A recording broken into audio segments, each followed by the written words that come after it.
ছেলে তো বহুত দিন যাবত আমাকে রিকোয়েস্ট করতেছে এই খাবারটা রান্না করার জন্য। শেষ পর্যন্ত আমি রান্না করে ছেলের আগে কিন্তু আমি নিজেই খেয়ে ফেলছি, যে এত বেশি টেস্টি হয়েছিল। যে কোনো খাবার রান্না করার সময় একটু মনোযোগ সহকারে যত্ন সহকারে রান্না করলে কিন্তু সাধারণ জিনিসও অসাধারণ হয়। এটা ছিল সয়াবিন।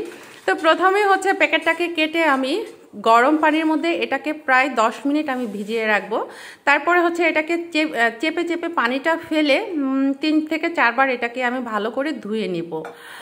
আর এটা আমি এই সর্বপ্রথম রান্না করতেছি, আগে কখনো আমি রান্না করিনি। যদি রান্নার ক্ষেত্রে যে আমার কোনো ভুল ত্রুটি কোনো কিছু হয়ে যায়, যারা এটা ভালো রান্না করতে পারো অবশ্যই আমাকে বলবা যে এটা এইভাবে না ওইভাবে।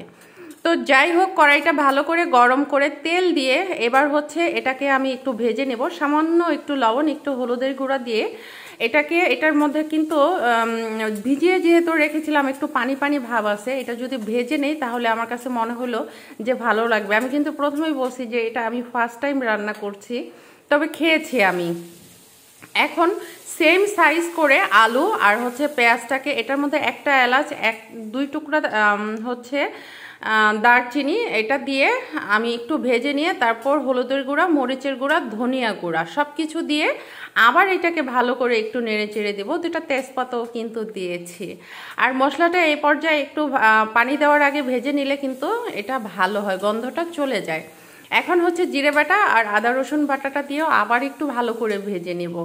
আসলে আজকে কড়াইটা আমার খুব ভালো গরম হয়েছিল না, যার কারণে একটু আমার নাড়াচাড়া করতে কষ্ট হচ্ছিল। তো যাই হোক, এখন পানি দিয়ে এটাকে আবার ভালো করে কষিয়ে নেব। আসলে যতটা সময় আমি কষিয়েছি ততটা সময় কিন্তু আমি তোমাদেরকে দেখাতে পারিনি। এখন হচ্ছে কিছু কাঁচামরিচ আমি চিড়ে দিয়েছি, আর আমার ইচ্ছে করেছিল যে এটা আমি একটু ঝাল ঝাল করে রান্না করে খাবো। যদিও মানে আমি প্রথম ভাবিনি যে আমি এটা খাবো, আমি ছেলের জন্যই রেডি করতেছিলাম। আর এখন সেই ভেজে রাখা হচ্ছে সয়াবিনগুলা মশলা আর আলুর মধ্যে দিয়ে আবার এটাকে একটু ভালো করে কষিয়ে নিব। এটা রান্নার পরে এত সুন্দর একটা গ্রান আসছে, আর এটা দেখতেও এত বেশি সুন্দর হয়েছিল যে আমি লোভ সামলাতে না পেরে আমি নিজেই কিন্তু আগে খেতে বসে গিয়েছিলাম। এখন কিছুটা পানি দিয়ে আবার এটাকে ভালো করে কষিয়ে নেব। আসলে যে কোনো রান্নার ক্ষেত্রে একটু সময় নিয়ে যত বেশি কষানো যায় সেই রান্নাটা তত বেশি টেস্টি হয়। আর যে কোনো রান্না আসলে দেখবা যে রান্নাটার মধ্যে যদি ফুল মনোযোগটা থাকে না, তাহলে সেই রান্না অবশ্যই ভালো হবে।